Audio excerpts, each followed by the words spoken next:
The crazy world of controversial fan films. Let's go ahead and see what it's talking about, bro. I know nothing on this topic though, bro. I'm not gonna lie. Let's go ahead and get into it, bro. What's up, gamers, and welcome to 2025, where I thought there was no better way to start off the year than by bullying people's passion projects. You know, the cool thing about fan films is they can just do whatever the hell they want. Copyright law be damned. You can make, like, a sick-ass fan movie where Batman fights the Predator, or you can do one where, like, Batman gets kidnapped and tased in the balls for half an hour. You know, you can do that. Fuck? No one can stop you. Now, look, the point of this video wasn't to sit here and be like, oh, wow, I can't believe the Superman fan project doesn't look as good as the $200 million blockbuster movie made by experienced professionals. We all know this shit looks like epic rap battles of history, alright? But that's not the point, because I wanted to focus more on the stories behind them, because some of these are pretty crazy. But first, it's January, so it's time for the only money I'm— Nigga, what the fuck? Yo, Jay, good night. Yo, nigga, what the fuck was that? Oh, bro, what was they do? Nigga, what fan movie was that? Was that the Kanye West film? Was that the she went on having a Rari? Was it that? going to be seeing for the entire month. This video is sponsored by Raycon, a ultra charged and talk to protective day happy and to making fun of some fan case. So that's link in the description for 15% off site-wide. And now let's get back to making fun of some fan films. What a shame. Such wonderful curves wasted on an Autobot. So we're going to start with Transformers Prime, Galvatron's Revenge. Okay, so 10 years ago, a man by the name of Carlos set out to fulfill his lifelong dream of making a feature-length, fully animated sequel movie to Transformers Prime. And after managing to scrounge up 13 grand from the most financially irresponsible fan base of all time, he and his team set out to desecrate the show's extremely satisfying finale while adding in a bunch of new characters that you can tell weren't in the show because they look like self-inserted DeviantArt OCs.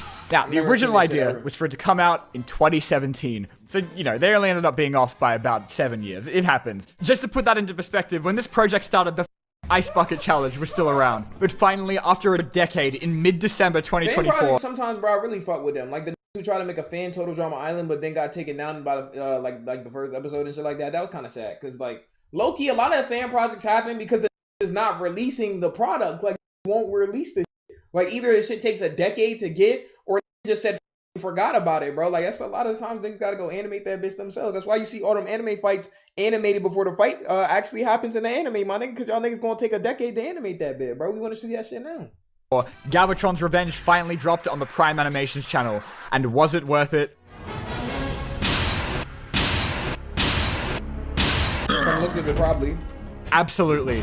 I ended up watching this in like a VC with a bunch of my YouTube friends and got to watch in real time as depression statistics increased before my eyes. Now, I'm not going to give them any for how it looks, considering that Transformers Prime is like one of the most fucking expensive ass shows ever made. Like, even the multi-million-dollar company that created it couldn't afford to make this. What next? Perhaps...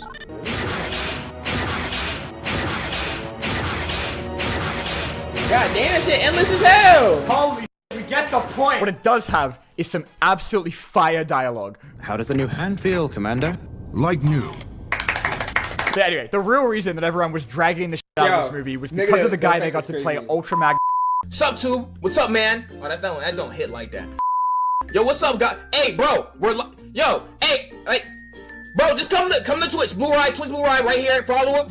We're about to hit 200K. Please follow up and stuff like that. Come to the stream. If you don't watch streams, I didn't ask. Come to the streams and stuff like that. And then there's a gaming channel and a live channel. Come follow the live channel too. And then you can get back to your video and stuff like that. But just go ahead and do that and send the link in down below. And go ahead and do that. This is Optimus Prime, a very nice gentleman by the name of Orbital Bacon. I know why you're not out with women. You disgust women.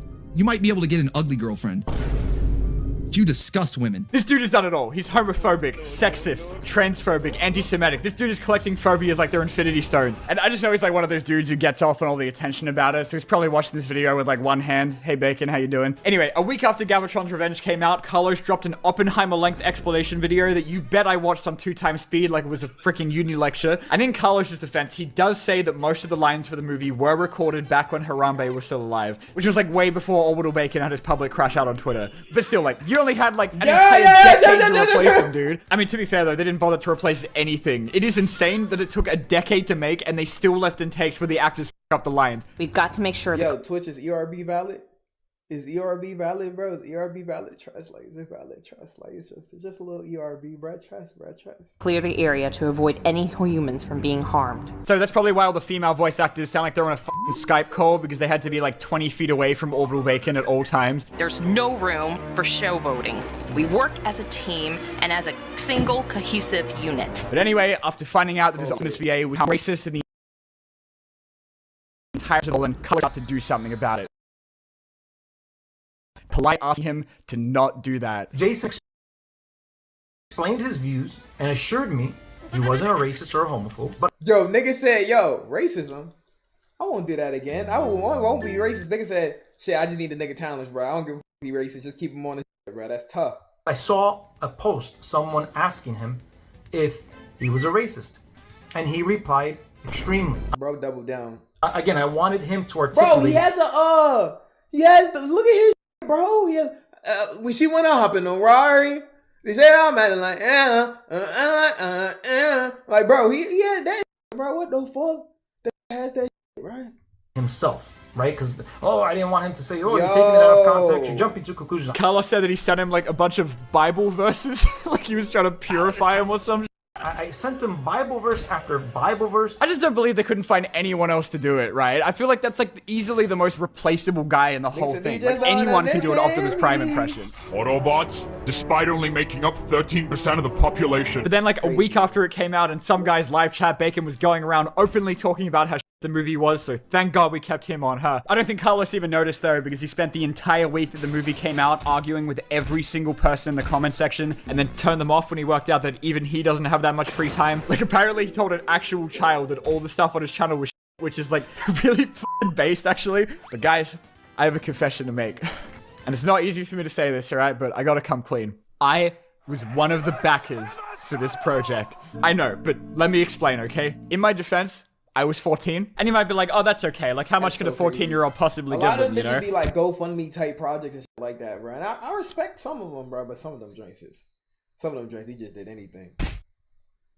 Okay, so I have no way of verifying this because I cannot find it on any of the actual, like, donating pages, but I'm pretty sure it was $200. Okay, and like, I feel like I could ask Carlos to double check, but I have a feeling that man is about to be very angry with me. What's some fan shit that y'all make $200 to see? If I spent $200 on some shit, bro, it gotta be like a game or something. Like, not a show. Like, it has to be like a game that somebody like made. Not even a fan game, like an actual like Kickstarter type game that I want to see happen. Like a Kindergarten 4 or something like that, even though I didn't finish the first one. But more importantly, I'm pretty sure that legally makes me an investor. Okay, Carlos, we did this together. So my name is in the credits of this forever.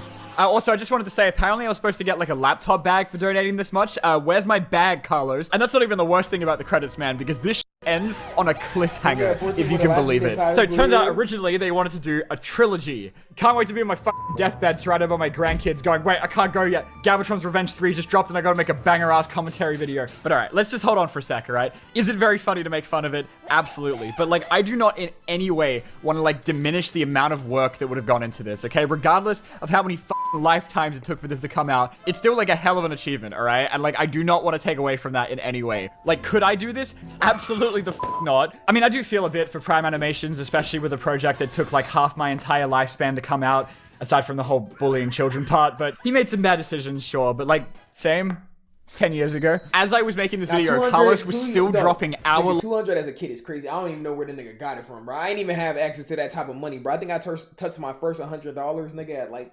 16, bro, when I started working. Long response videos to this, as well as them announcing that they are actually going ahead with making the second one. And you know what, man? Honestly, I'm looking forward to it. Like, as long as Orbital Bacon isn't anywhere near it, my ass will be seated, alright? Because I'll probably be in a wheelchair. Anyway, going back a couple years to the time when Spider-Man fans gave some 17-year-old named Gavin, who'd never made a movie in his entire life, $100,000. And this shit was like a big deal. Like, Andrew Garfield heard about it because he just so happened to be on a flight that Gavin's dad was flying. John Watts, the director of the MCU Spider-Man movies, DM'd him and said his shit looked fire. Everything was going super well for it, and people were hyped that this was going to be like the greatest fan film ever made. Until we found out that the actor for Spider-Man's DMs from when he was in high school looked like a League of Legends text chat. Blank was mean as hell saying blanks and saying he had bitches. What is the blanks? What did he say? What is the blanks? Now, apparently these were from like when he was a teenager, and like however you want to feel about that, you know, Oh, he personally said I think nigga? we all do some really stupid shit when we were kids, okay? I gave $200 to Galvatron's Revenge. Bruh, But he probably said worse than that. I ain't gonna hold. Gavin wasted no time Man, distancing some of he got canceled for what y'all do every day though, bro. Some of y'all say worse than him. himself from it by saying that he was disgusted, horrified by this language, in fact. Anyway, the next day, Also, why do people when they like, I understand niggas are trying to cater this shit, bro, and God forbid my shit from high school get leaked. I'm not gonna hold, bro. But like, why do people do that? Like when they get like exposed for saying some like racist shit in high school, they're like, I'm horrified. I'm absolutely disgusted by my language, my colorful language. Colorful? What you mean? What you mean color? What you mean colorful? But they always be like, I'm disgusted. I'm horrified. Like just say that you up. And that's not the type of person you is now, bro. And then move on, gang. But I think sometimes niggas try to do that for the face of social media and shit. But bro, I'm so disgusted. I'm really terrified of the language, the colorful language I was using. It's like, bro. Gavin's DMs leaked and turned out he's even more racist. All this shit came out at once, with him talking shit about the MCU Spider-Man, talking shit about YouTubers, talking shit about the actresses in his own movie. So Gavin dropped his apology video and said that some of the messages were photoshopped. Not all of them, just some. When you find out your hold on. Apology video and said that some of the messages were photoshopped. Not all of When you find out you're 0.5 black, so you can say, yo, some of y'all got worse messages than this. That's a crazy thing. them, just some. Don't worry, guys. The stuff about him not paying his crew was fake. Only the racial slurs were real. It's fine. And I mean, it's not a bad response. It's like a 7 out of 10 apology video. But by this point, everything was already going to hell. The VFX team dropped out of the project. People started leaking whole ass scenes from the movie. And then, when it looked like it couldn't get any worse, guess what? Turns out the actor for the Green was racist and maybe allegedly Damn, niggas got really the- likes like, kids. the clan So and they- people started calling him Niggas got the Clan and EP in they shit. the Green Groomer. I don't know how true that part is though. Like it could be total. Okay, so just leave the guy alone. He's only a racist, not a pedo, alright? But this is the best part, right? So apparently the source of all of this drama was a 9-year-old child. The guy who leaked all of this was some kid named Matt that used to be friends with Gavin when he was 9 years old. And he says Gavin was meant to help him with his own Spider-Man movie a few years ago, but then the two had a falling out, and so he spent the next 5 years going on a mission to ruin this man's life. That is some advanced level hating. Now as for the movie itself, like, I mean, honestly, it's just fine. I did like the scene where, like, Spider-Man hangs out with a terminally ill child, even though I can't imagine, like, already dying of cancer, and then, like, instead of John Cena, Make-A-Wish sends you the white supremacist Spider-Man. But for being a fan-made project made by some dude that's never made a movie before, it's honestly kind of impressive, so it's hard not to feel a little bit bad about the whole thing, regardless of where you stand on the movie apparently being made by, like, the racist Legion of Doom. Ku Klux Klan. In 2023, there was a Scooby-Doo and Five Nights at Freddy's crossover short called Nigga, Springtrap, where the guy- ew. That's kind of cool though. Like I like it's ill, Klan. in 2023, but I kind of like the style at the same there time. was a Scooby-Doo and Five Nights at Freddy's crossover. Springtrap ugly as shit. But I mean, Springtrap's not supposed to be an attractive ass nigga in the first place. But like, I kind of like the style. Like, it reminds me of like some older shit like that. Come on, Boomerang or something like that. You know? Over short called Springtrap, where the guy just had to go and use the AI voices for most of the cast, which the creator explained he only did because he was broke as and the most he could afford was paying some guy on TikTok $10 to do a Shaggy impression. But I mean, like, personally, you I know, could have done that for free. You should have got me, gang. Like, Scoops, let's get out of here. Scoops, don't do that, man. Scoops, I know what you're trying to do. No, Scoops. Like, if you gang, I can't could have afford been to have a voices good in ass it, Shaggy, then like bro. maybe just don't use voices. And to the guy's credit, he did redub the entire thing with the actual voice actors a couple months later, which was super cool of them. I'm glad I can watch it now without having an existential crisis about the future of humanity. I never would have found this secret room without your help. Yo, did I ask you to speak? But then, one of the voice actors for Daphne found out about it and had like an actual mental breakdown. A situation happened where a filmmaker made a Scooby animation and Daphne, I'm not gonna lie, gang. They ain't had you in the bro for at least 2 decades, bro. Just slow down, gang. and I got really angry about it. I may have overreacted just a little tiny bit. Okay, so just about wrapping up, I thought we may as well have a look at some fan games as well while we're here. So obviously, Hunt Down the Freeman, a Half-Life fan game which started out as like a really ambitious way of bridging the gap between the first 2 games in the series and ended up being bullied so hard that it now has an achievement for not refunding it. And it like released on Steam in 2018. And if you're wondering how an unofficial fan game using Valve's assets and IP can be officially released and cost more than both Half-Life games combined, that's a fantastic question. The game launched in like the same state as your average AAA game. It's got, you know, missing textures, sections you couldn't get past unless you turned on creative mode, and some anime dub tier voice acting. You up my face. And now, you have my permission to die. Nigga probably thought that shit hard But as yeah, the hell. real reason everyone memes on this game is for its 50 minutes of fully animated and voice acted cutscenes with an all-star cast of professional YouTubers who have never voice acted in their entire life, like Pyrocynical. The aliens are coming. We've been compromised. Spit it out, Corporal. Oh, Colonel. We are so... I Hate Everything, playing lit. an Asian guy. Whoever is at the top of his command dies. And Keemstar as the president. My fellow Americans, as your president and commander-in-chief, This, you stupid, all them rises, all right here, she's fucking. I mean, yeah, maybe on paper it seemed like a great idea. Yeah, I wish they would really put that in. That would have made the game like a 10. To pay a bunch of YouTubers to be in the game so they could promote it. But like, when you hire a bunch of channels famous for talking about stuff, I mean, I don't know what you expected when you hired the guy called I Hate Everything. Here's the thing though, alright? Gordon Freeman is not in this game called Hunt Down the Freeman. They full-on clickbait you and plaster him all over the art and trailer, but he is not in the game because it turns One, like, aren't like still expecting Half-Life 3? Like, is Half-Life 3 more anticipated than GTA 6, or is it just about the same? Because I always hear talk about like they want that, but it's never coming out. in the actual game, the dude that attacks you is just wearing a helmet because it's not the actual Gordon. So they just lied. That is some like Morbius trailer level. If your mother was alive, she'd be proud of you, son. My mother's dead?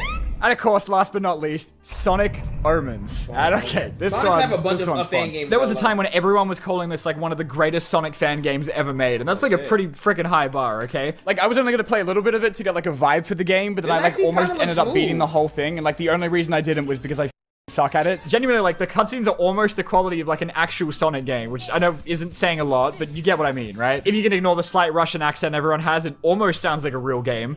I can't get distracted from my mission.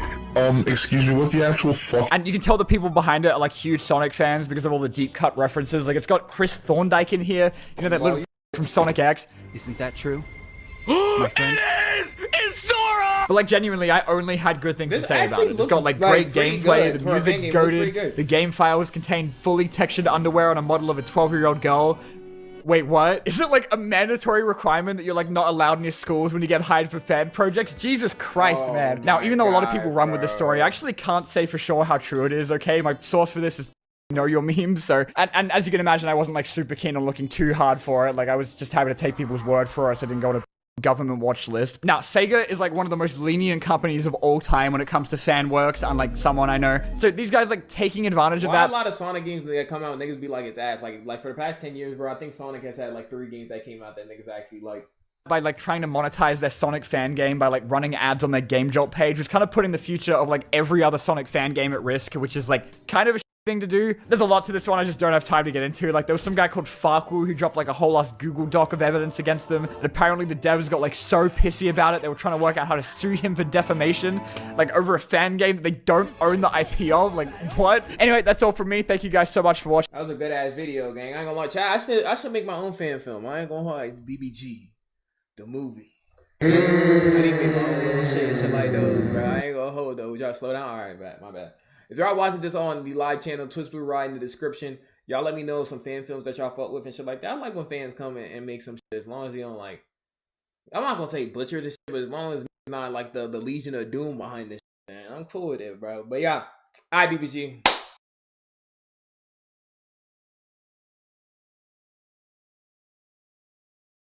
You